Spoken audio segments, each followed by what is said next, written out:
हम तो वो है जो चाहे तो जहां की भी कुंडी लगा दें। हम तो वो है जो चाहे तो जहां की भी कुंडी लगा दें।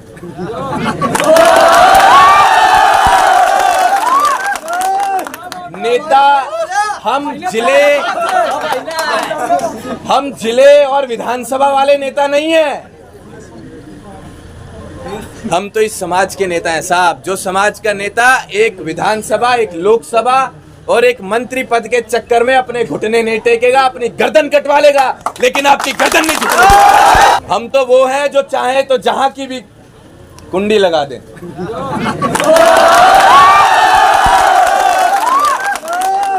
नेता हम जिले और विधानसभा वाले नेता नहीं है। आज की तारीख में एक बहुत बड़ी समस्या है। अगर कोई पीड़ित होता है, कोई परेशानी में होता है, किसी के साथ कोई समस्या होती है, तो उसकी समस्या का अपने कुछ लोग मजाक बना रहे होते हैं। अपने कुछ लोग किसी को परेशान देखकर खुशी मना रहे होते हैं। तो उन लोगों के लिए भी एक शायरी तो बनती है, ये जलते घर को देखने वालों, फूस का छप्पर आपका है। जो लोग एक दूसरे के परेशानी में तमाशा बना रहे हैं, उन लोगों के लिए है। ये जलते घर को देखने वालों, फूस का छप्पर आपका है।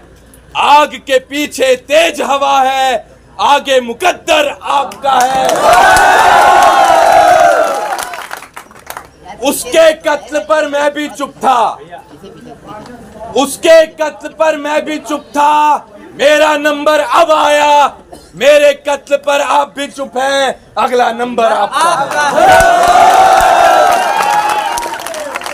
तो इस नंबर को अगर आप लोग कटवाना चाहते हैं तो सही समय संगठित हो जाइए। सदियों में कोई नायक आता है जो अपनी लड़ाई छोड़ के आप लोगों की परेशानियों को अपनी व्यक्तिगत परेशानी समझ रहा होता है। सदियों में कोई एक ऐसा आता है। आज अगर आपके बीच है तो उसको कमजोर मत होने देना, साथ ही हाथ बढ़ाना। एक अकेला थक जाएगा, मिलकर बोझ उठाना, साथ ही हाथ बढ़ाना।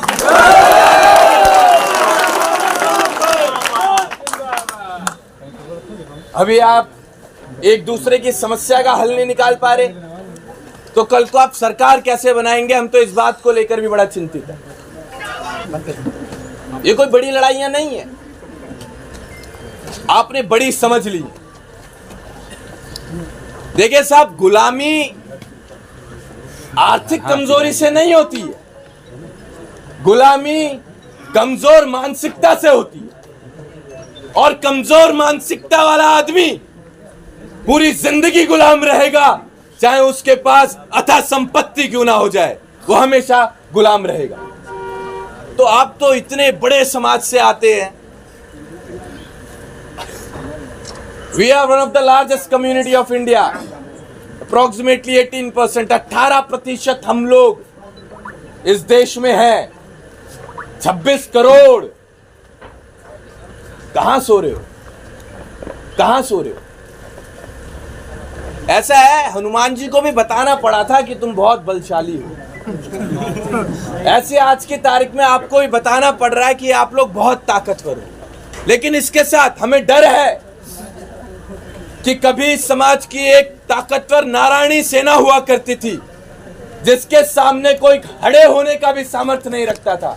तो हमें डर इस बात का भी है कि ताकतवर समाज कभी किसी के साथ गलत ना करे। इसलिए मैं आपके बीच अगर आया हूं तो हाथ जोड़कर कहूंगा कि आप लोग उस दादा श्री कृष्ण के वंशज हैं, जिसने हमेशा कमजोर को ताकत देना ही उचित समझा है। तो कभी भी आप लोग किसी गरीब को, किसी मजलूम को ना सताएं, इसका मैं निवेदन करूंगा। और इसी के साथ ये भी कहूंगा कि संगठित रहिए, आगे बहुत लड़ाइयां हैं जो हमें लड़नी है। और आज आपके बीच आया हूं, आज के बाद, यहां से जाने के बाद आप अपने प्रतापगढ़ में माहौल देखिएगा, क्या माहौल आपका होने वाला है।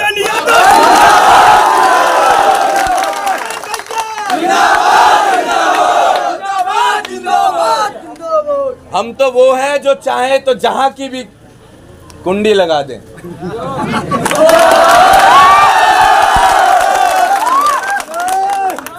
नेता हम जिले और विधानसभा वाले नेता नहीं है। हम तो इस समाज के नेता हैं साहब। जो समाज का नेता एक विधानसभा, एक लोकसभा और एक मंत्री पद के चक्कर में अपने घुटने नहीं टेकेगा, अपनी गर्दन कटवा लेगा, लेकिन आपकी गर्दन नहीं झुकेगी। तो गगन यादव आगे आने वाले समय में भी आपको भरोसा दिलाता है कि आपकी लड़ाई को ऐसे ही लड़ता रहेगा, बिना इस बात का लालच करते हुए कि उसे लोकसभा मिलेगी, मंत्रिमंडल मिलेगा या नहीं मिलेगा। ऐसे ही आपके लिए लड़ता रहेगा, आपके लिए आपकी आवाज उठाता रहेगा। बस आप इसको कभी भी कमजोर मत साबित होने देना, क्योंकि आज अगर एक गगन यादव कमजोर हुआ तो आप अपने घरों में झांक लेना, आपको दूसरा कोई गगन यादव नहीं मिलेगा। कोई अपने माँ बाप का इकलौता चिराग नहीं मिलेगा जो अपने घर से निकलता हो सिर पर कफन का चोला बांधकर, कोई नहीं मिलेगा। एक बार हमारी तरफ भी देखना, हम यहाँ नेतागिरी करने नहीं आए। और मेरी माताएं बहुत अच्छे से समझ पाएंगी, जिनका एक बच्चा है वो कभी भी अपने बच्चे को अपने कलेजे से दूर नहीं रख पाएंगी। मेरी माँ ने, जिसका मैं इकलौता चिराग हूं, अपने इस इकलौते चिराग को आप लोगों की लड़ाई लड़ने के लिए अपने घर से बाहर भेज रखा है। बस उस माँ की भी लाज रखना, मैं मंदिर के सामने से कहकर जा रहा हूं। बाकी एक भरोसा भी दिलाता हूं, ना आपको झुकने दूंगा, ना आपको कभी किसी के सामने घुटने टेकने दूंगा। भैया आपका मान सम्मान कभी नहीं गिरने देंगे, ये मेरा वादा है। बहुत बहुत धन्यवाद। ये मेरा वादा है। बहुत बहुत धन्यवाद। अब बताइए इससे ज्यादा आपको हमसे क्या चाहिए? हम यहाँ आए, आप लोग आए, बहुत बहुत धन्यवाद। अब क्या चाहिए हमसे? उज्ज्वल को इससे बड़ा कोई न्याय नहीं हो सकता कि आप आज की तारीख में सब लोग संगठित हो गए। अब तो न्याय आपको सिर्फ उज्ज्वल यादव के नहीं, बल्कि पिछले भी जो अन्याय हुए होंगे उनमें भी न्याय मिलेगा, और आगे कोई अन्याय नहीं होगा, इसका हम आपके बीच भरोसा दिलाकर।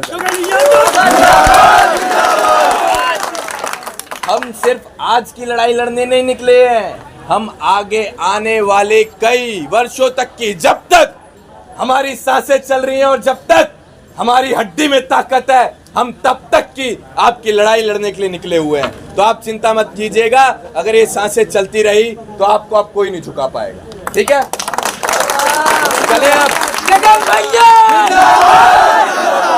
भैया तुम संघर्ष करो। सभी को जय श्री कृष्णा। और आप लोगों की ये जिम्मेदारी बनती है, किसी के भी साथ कोई समस्या होती है तो इसी प्रकार आप लोग संगठित होकर आए, बिना ये देखे कि आपके बीच कौन नेता आने वाला है। नेता आपकी लड़ाई नहीं लड़ेंगे, आपकी लड़ाई आपको स्वयं लड़नी पड़ेगी। आप सबको ऐसे संगठित रहकर अपनी लड़ाइयाँ लड़नी पड़ेंगी। अब मेरे को अगर नेतागिरी करनी होती तो मैं अपने जिले में करता, मैं यहाँ क्यों आता? मतलब मैं कुछ तो भाव लेकर चल रहा हूँ ना आप लोगों के लिए। वही भाव अगर आप लोग एक दूसरे के लिए भी लेकर चलें तो मुझे यकीनन पूरा भरोसा है कि आप सारी लड़ाइयों में सफलता हासिल करेंगे और ये नारायणी सेना फिर से जिंदा हो जाएगी। बोलो जय श्री कृष्ण।